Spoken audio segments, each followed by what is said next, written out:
And it's kind of crazy because I spoke with Yeager just a few days ago with Larry, as well as with, I think, Forehead.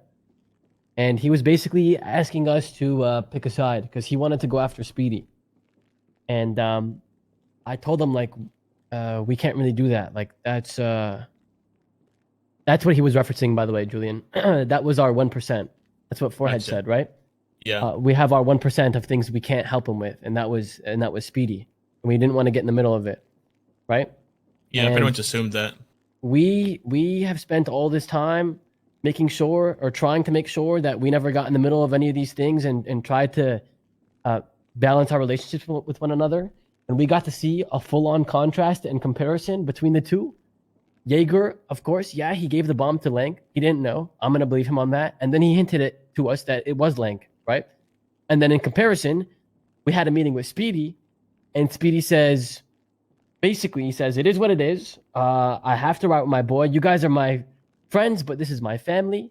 And I get that, but so is Yeager. So is Yeager and Buddha, right? They're family. They're father and son.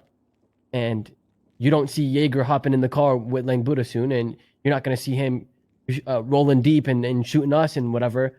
You won't see that. You won't see that, but you'll see it with Speedy. Yeah. And we got to see that comparison just yesterday. And it's crazy to me. That makes sense, though. I always thought, like, it's funny because Larry was like, if you had to pick one, who would you choose? And I said, I wouldn't choose one. And he's like, oh, I'd pick Yeager. I was like, well, fuck it, then I'd pick Speedy.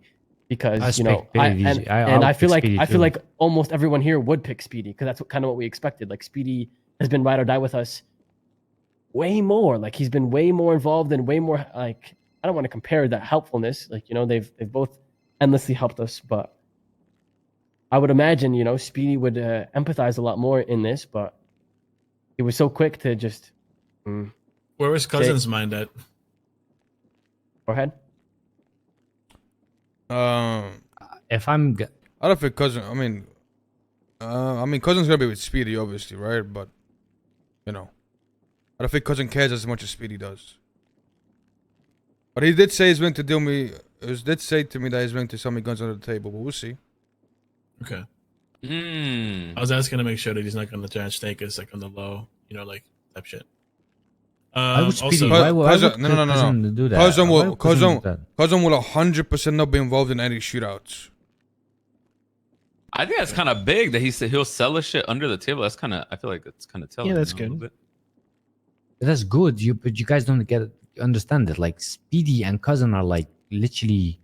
How do I say this? Like, I don't know, me and Marty, bro. Like, how is he going behind his back? Like, it's a huge thing. Like, I think, like, the most generous interpretation is that Speedy told Cousin, yeah, it's okay if you sell these guys guns. I just don't want to know about it. Listen, I'm gonna be honest with you. I think that's the only way that I don't know. happens. I don't know what you guys think. I'm gonna be honest with you. If I see Speedy by himself, I'm not gonna do anything to Speedy, and I don't think he'll do anything to us if he's by himself. But if I see Speedy with his boys, they run in a car, then it is what it is. You know what I mean? That's just the way I look at it.